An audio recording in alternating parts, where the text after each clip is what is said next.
Hey, it's Sage and I'm here with another video, this time One Piece chapter 936, the Great Sumo Inferno Tournament. What a name. And we're straight back into the Udon prison mines.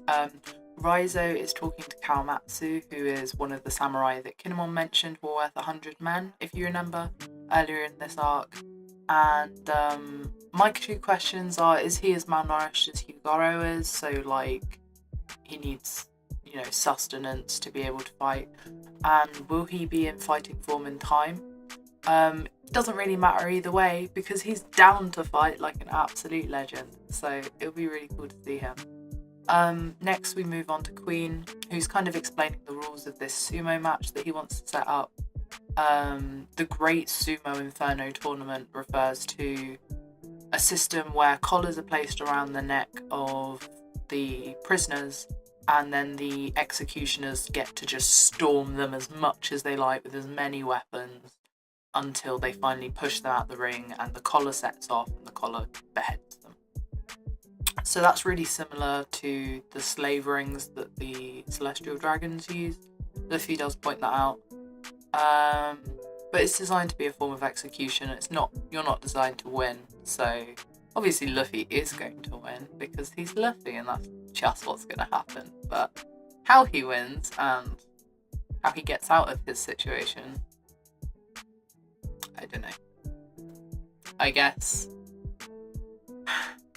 the handcuffs are taken off, so like Luffy's at pretty strong form right now, and Raizo does see it and the handcuffs being taken off, and he notes that this could be the wrong key, because if they have the key that's unlocking his cuffs, then the key Raizo has isn't that key.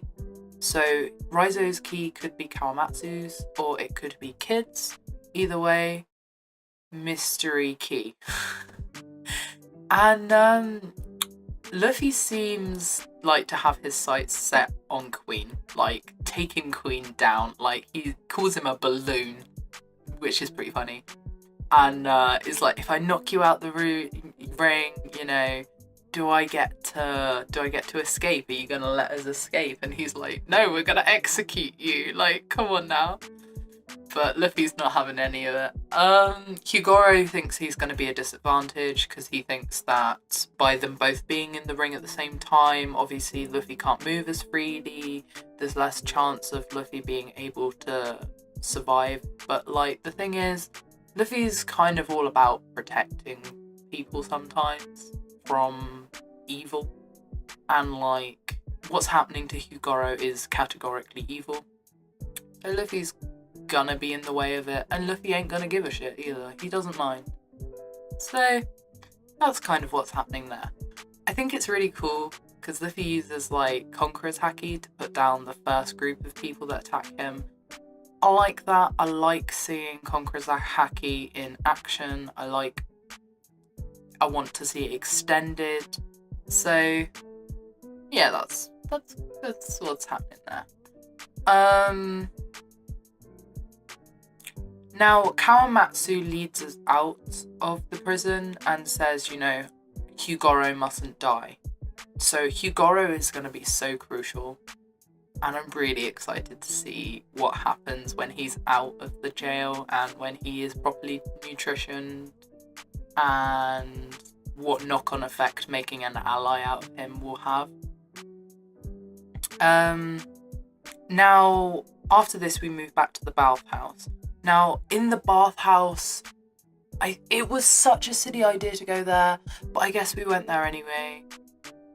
But it doesn't really matter because the gist of it is that Hawkins and X-Drake have come to raid the Bathhouse. They are looking for Alliance members. They are searching for the Crescent Moon, which means they know about the Alliance. And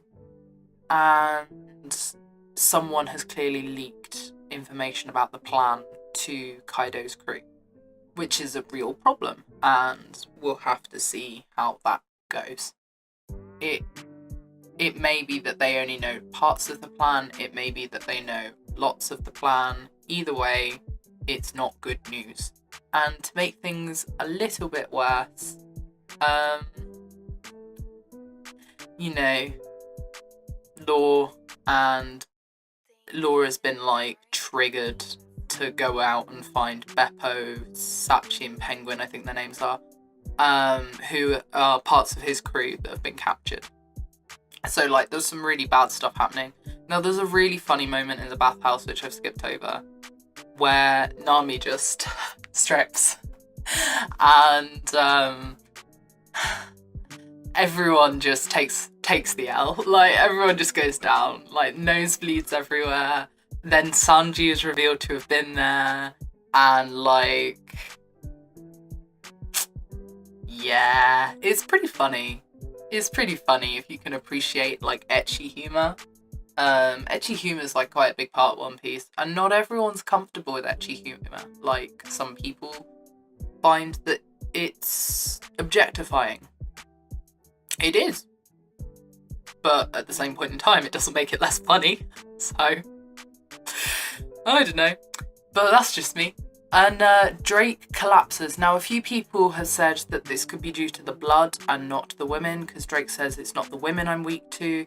The reason people think that it's due to blood is there are some other panels further back where like his dad says he's cursed with cowardice, and there's a moment with one of the pacifistas where he almost seems jarred because it's bleeding. So yeah, that's like a long held theory that like there was something to do with X-Drake and phobia. And it's really cool to see that there is something to do with it. Like, even if it's not bloods per se, which I think it probably will be, it's really cool to see any kind of, like, theory come to light. Like, every time. It's cool.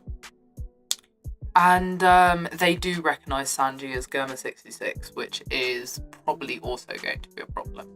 But we're in enough problems, and we're also getting enough allies by the looks of this, because the next kind of thing, because I've already mentioned, you know, Beppo been kidnapped, is Zoro.